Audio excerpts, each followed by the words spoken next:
सभी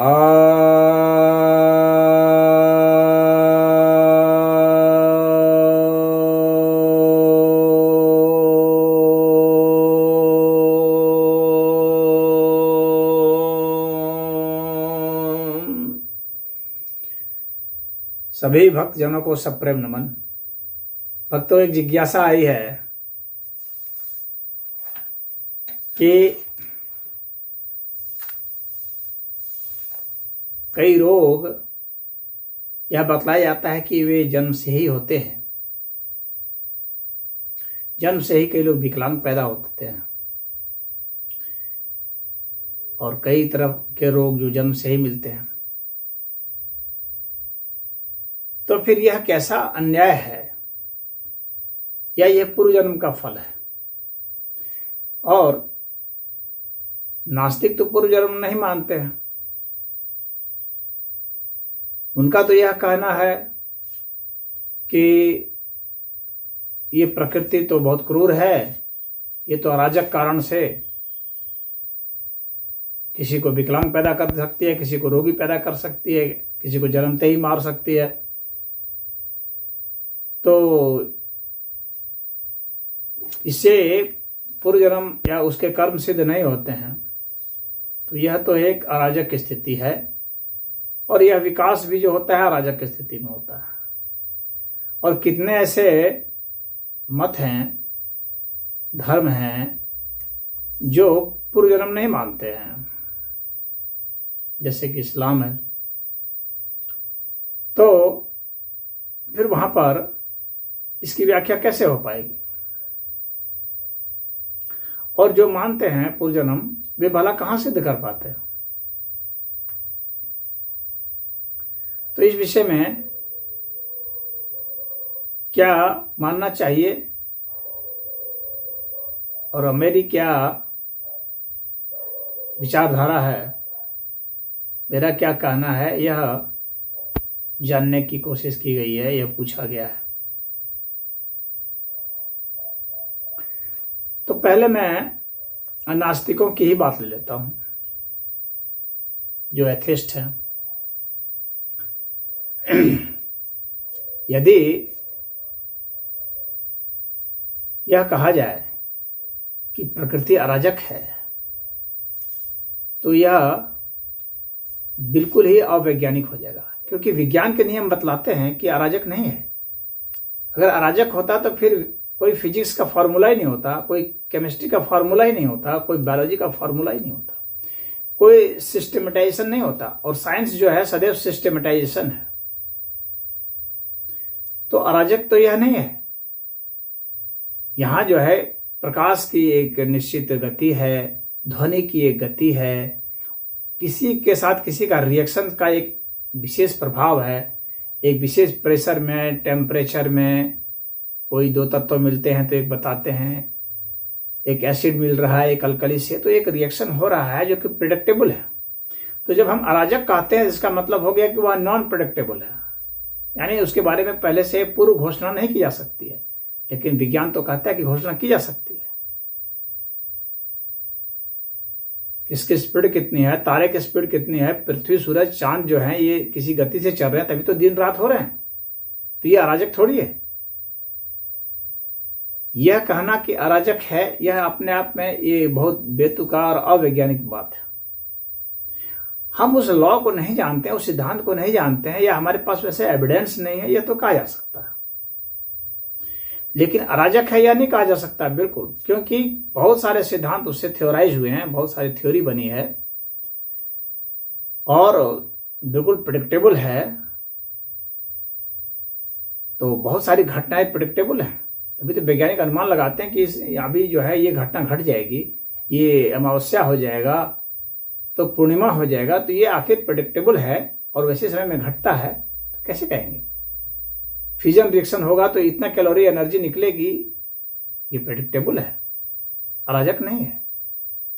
परमाणु बम फोड़ देंगे तो उसका इफेक्ट क्या होगा, परमाणु बम कैसे बनेगा, उसका क्या रिएक्शन होगा, उससे कितनी ऊर्जा निकलेगी, सबको पता है, साइंटिस्टों को पता है। तो हम अराजक नहीं कर सकते। तो जो अराजकता की बात कर रहे हैं एथिस्ट, मैं उससे सहमत नहीं हूं। तो यहां पर एक लॉ है, कार्य कारण के संबंध है। तो अधिक कोई विकलांग पैदा हो रहा है, कुछ भी हो रहा है, बायोलॉजी में भी जो भी घटनाएं घट रही हैं, एक डीएनए का रिएक्शन हो रहा है, सेल डिवीजन हो रहे हैं, पेड़ पौधे जन्म रहे हैं, फल रहे हैं, फूल रहे हैं, सब प्रेडिक्टेबल है, एक सिस्टमेटिक तरीके से हो रहा है, अराजक नहीं है। अराजकता की बात, ये महान मूर्खता की बात है। तो यहां जो विकास हो रहा है वह भी प्रेडिक्टेबल है। हाँ, यह हो सकता है कि विकास के सारे नियम हम अभी तक नहीं खोज पाए हैं। यह हो सकता है कि विकास के सारे सिद्धांत और विकास के सारे प्रमाण हर दिशाओं से हमारे पास नहीं आए हो, और इवोल्यूशन और डिवोल्यूशन, इन सबका संतुलन जो है हम नहीं समझ पा रहे हो। यह हो सकता है, लेकिन यह अराजक तो कतई नहीं है। तो कोई व्यक्ति या कोई भी चीज जो कि अब है, तो उसके पीछे के कुछ कारणों की वजह से है, और वर्तमान कारणों की वजह से भी है। तो वर्तमान कारण और पीछे के कारण सारे मिल करके ही किसी घटना को अंजाम देते हैं। उन घटनाओं की संख्या, उन कारकों की संख्या, उन घटकों की संख्या असंख्य है, और उनके बिहेवियर भी जो है हमारे को ज्ञात नहीं है, तो हम उसे अराजक नहीं कर सकते। तो आज जो कुछ भी कोई भी व्यक्ति है, तो वो पहले की जो घटनाएं हैं और अभी वर्तमान में जो घटनाएं घट रही हैं, और यहां तक कि जो भविष्य में घटेंगी, उनका भी इफेक्ट आ रहा है। यानी टाइम का, मैटर का, डायरेक्शन का, हर चीज का एक इफेक्ट है। वह इफेक्ट हो सकता है कि हम नहीं जान पा रहे हो, हम पूरा कैलकुलेट नहीं कर पा रहे हो, यह एक दूसरी बात है। तो इसलिए यहां पर नास्तिकों का यह जो अधिक, ऐसा कोई नास्तिक कहता है, अगर ऐसा कोई एथिस्ट इस तरह की बातें कर रहा है, तो इसका मतलब है कि वो सही बात नहीं बता पा रहा, और इस चीज तक नहीं पहुंच पा रहा। अनप्रेडिक्टेबल नहीं है, प्रेडिक्टेबल है। उसके सिद्धांत, उसके फॉर्मूले हमारे को नहीं मालूम है, वो बात एक अलग बात है। अब इसके बाद आते हैं उनके ऊपर जो कि कहते हैं कि है ही नहीं, कोई पूर्व जन्म जैसी कोई बात ही नहीं। हर चीज का कोई पूर्व होता है। कोई चीज आज है तो उसका पहले कुछ ना कुछ था, वही उसका पूर्व जन्म है। उसमें और भी कुछ कुछ रिएक्शन हुए। कोई एक चीज है, उसके साथ 10 चीज मिल गई, तो अब कोई पूछ सकता है कि इसमें किसको पूर्व जन्म माना जाएगा? तो ये सारे 10 माने जाएंगे। 10 की भूमिका है उसमें, और उन 10 के पीछे हजारों, लाखों, करोड़ों, अरबों की भूमिका होगी। तो पूर्व जन्म किसको माने जाएंगे? सारे माने जाएंगे। किसी एक को ही हम क्रेडिट नहीं देंगे कि यही इसका यही पूर्व जन्म का यह है, ऐसा नहीं कहेंगे। इन सबके साथ जो रिएक्शन हुआ, उनकी यह सामूहिक अभिव्यक्ति है। कोई भी आज जो है उसकी कोई एक सामूहिक अभिव्यक्ति है। ऐसा नहीं कि वह किसी एक चीज से आया, ऐसा नहीं है। कोई एक मेजर फैक्टर होता है, वो बात दूसरी है, लेकिन अन्य भी उसके साथ घटक होते हैं, उनकी भी भूमिकाएं होती हैं, उनके रोल हैं। उन सबका मिश्रित यह परिणाम होता है, जो भी घटना आज है। तो कोई भी व्यक्ति यदि आज है, तो उसके पीछे जो असंख्य कारक हैं, वे सब उसके पूर्व जन्म के ही होते हैं, उसकी पूर्व घटना के हैं। पूर्व जन्म नहीं कहना चाहिए, हम पूर्व घटना कहना चाहिए। पूर्व जन्म कब? जब हम जन्म के बाद हम नहीं जानते हैं, तो उसको पूर्व जन्म कहते हैं। तो जो यह मानते हैं कि पूर्व जन्म नहीं होता है, वे तो उनका क्या कहना, इसका मतलब है कि उनको कार्य और कारण का पता ही नहीं है। उनको यही नहीं पता है कि वो इतना भी, थोड़ा भी ऑब्जर्वेशन नहीं किए हुए हैं कि कोई भी चीज आज है तो उसके पहले वो कुछ ना कुछ होती है, तभी कोई चीज होती है। आज शून्य से नहीं होती कोई चीज, जीरो से नहीं होता, सदैव किसी से ही कुछ होता है, सदैव किसी से ही कोई बनता है।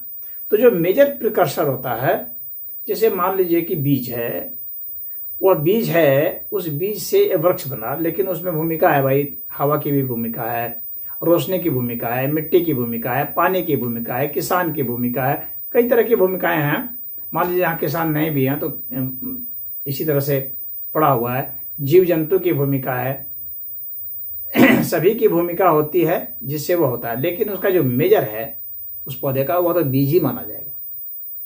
तो वह उस बीज जो है उस वृक्ष का पूर्व जन्म है, ऐसा आप मान सकते हैं। लेकिन क्या वे मिट्टी हवा ये सब नहीं है? वे भी हैं, लेकिन उतनी गणना हम लोग नहीं कर सकते, उतना कैलकुलेशन नहीं कर सकते। तो हम लोग मोटे तौर पर जो मेजर फैक्टर होता है उसी को कह देते हैं कि इसका जो पीछे का कारण है वो यही। हालांकि ये सभी कारण, इसलिए कारण को हम लोग बना देते हैं कि ये मुख्य कारण है, उपादान कारण है, ये निमित्त कारण है, बाकी जो हैं वो उसमें मेन रोल नहीं निभाते हैं, साइड रोल निभा रहे हैं, तो उनकी भी भूमिका होती है। तो इस तरीके से हम लोग पूर्व जन्म की बात कर बैठते हैं। तो जो कोई भी आज है वो पहले कुछ न कुछ अवश्य था, लेकिन यह अवश्य है कि वह उतना ही नहीं था, और आज जो है वह उतना ही नहीं है। आज उसका कुछ विस्तार भी हुआ है किसी संदर्भ में, और किसी संदर्भ में क्षय भी हुआ होगा, और इसी तरह से यह विस्तार और क्षय होता रहता है, कुछ जुड़ता टूटता रहता है। ये इस प्रकृति के तहत देखा जा रहा है। तो जो कहते हैं कि पीछे का जन्म नहीं है, तो उनको थोड़ा ऑब्जर्वेशन करना चाहिए, थोड़ा अच्छे से निरीक्षण करना चाहिए, तो उनको पता लगेगा कि नहीं, पीछे की घटनाएं भी रही हैं किसी चीज के होने के पहले, और उनमें से जो मेजर फैक्टर है, जो उसका मुख्य घटक है, उसी को आप मान लीजिए कि उसके पीछे जन्म का वह मुख्य कारण रहा। और अन्य भी कारण थे जिसको कि हम लोग अभी नजरअंदाज कर रहे हैं, क्योंकि हम लोग कैलकुलेशन नहीं कर सकते हैं। हम लोग आखिर 1 से 2 में जंप करते हैं ना, 1 के बाद 2 गिनते हैं ना, लेकिन क्या 1 से 2 में हम अगर थियोरेटिकली जाना चाहें तो जा सकते हैं? नहीं जा सकते। क्यों? क्योंकि 1 और 2 के बीच में असंख्य संख्याएं हैं। हम उन संख्याओं से अगर सोचे कि हम उन सारी संख्याओं को गिनेंगे उसके बाद 2 पर आएंगे, तो हम कभी नहीं जीवन में पहुंच सकते। पूरे जीवन काल भर अगर हम गिनती रहें, करते रहें, तो भी नहीं पहुंच सकते।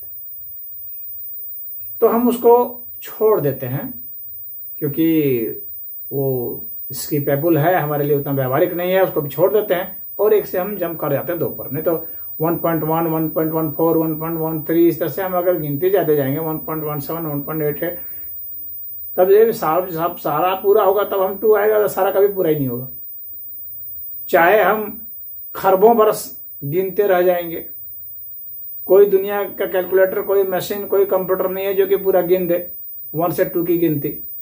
1 और 2 के बीच के नंबरों को पूरा कोई गिन दे, ऐसी कोई मशीन नहीं है, कोई कैलकुलेटर, कोई कंप्यूटर नहीं है। लेकिन हमें तो भाई 1 से 2 में जाना है, तो हम बीच को स्किप कर देते हैं। तो वही आ रहा है पूर्व जन्म की बात में, कि एक मेजर को हम लोग लेते हैं और माइनर सब जो है बहुत माइन्यूट है उनको छोड़ देते हैं, माइन्यूट फैक्टर्स को हम लोग नेग्लेक्ट कर देते हैं। तो हम लोग कहते हैं ये इसका मुख्य कारक है, यही इसके पूर्व जन्म का कारण है। तो इस तरह से आज जो अगर कोई भी व्यक्ति है, चाहे वो विकलांग है या कुछ भी है, तो ऐसा नहीं कि वो तुक्के में हो गया, यूं ही हो गया, अराजक प्रकृति है, ऐसा हो गया, प्रकृति क्रूर है। सब क्यों प्रकृति को क्रूर क्यों कहेंगे? क्रूरता का क्या प्रमाण है? ये तो बेतुकी की बातें हैं।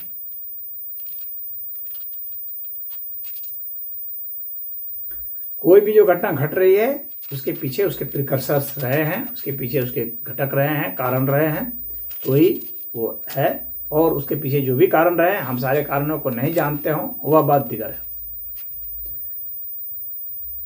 हमें जानना चाहिए। हम जितना अधिक से अधिक जानेंगे उतना ही ज़्यादा वह प्रेडिक्टेबल होता जाएगा, उतना ही ज़्यादा वह साइंस में आता जाएगा। जितना कम जानेंगे उतना ही ज़्यादा वह फिलॉसफी में आएगा। लेकिन फिलॉसफी ने स्पष्ट कर दिया है, और व्यावहारिक सिद्धांत ने, और लोगों के, संतों के, साधकों के तपस्या ने भी स्पष्ट कर दिया है, अनुभूतियों ने स्पष्ट कर दिया है कि पीछे की घटनाएं होती हैं, तभी जा करके आज कुछ है, और आज जो कुछ है वही आगे कुछ होगा। शून्य से कभी कुछ नहीं होगा। तो पीछे के जो कर्म हैं उसके रिजल्ट आज हैं, परिणाम हैं। इसी कारण रोग हैं, इसके कारण विकलांग है। अगर कोई व्यक्ति जन्मा है कहीं पर भी, चाहे जिस भी स्थिति में, तो पीछे के जन्मों के मुताबिक ही जन्मा है, पीछे के कर्मों के मुताबिक जन्मा है, पीछे की भावनाओं के मुताबिक ही जन्मा है। पीछे के सारे कारक जो हैं वो सब मिल करके उसको वहाँ पर उसको एक रिजल्ट के रूप में प्रस्तुत किए हैं। मुझे उम्मीद है कि आप तीनों पक्ष समझ गए हैं। सनातन धर्म तो इसीलिए पूर्व जन्म मानता है।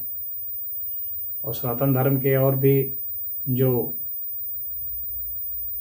दूसरे संप्रदाय हैं जो सनातन धर्म से ही निकले हैं और या पाठी हैं, जैसे बौद्ध हैं, जैन हैं, या जितने भी यहाँ पर रहे हैं, सिख हैं, ये सब यही मानते हैं और मानना ही पड़ेगा, क्योंकि यही अगर साइंटिफिक नहीं भी तो फिलोसफिकल और स्पिरिचुअल तो सिद्ध होता ही है।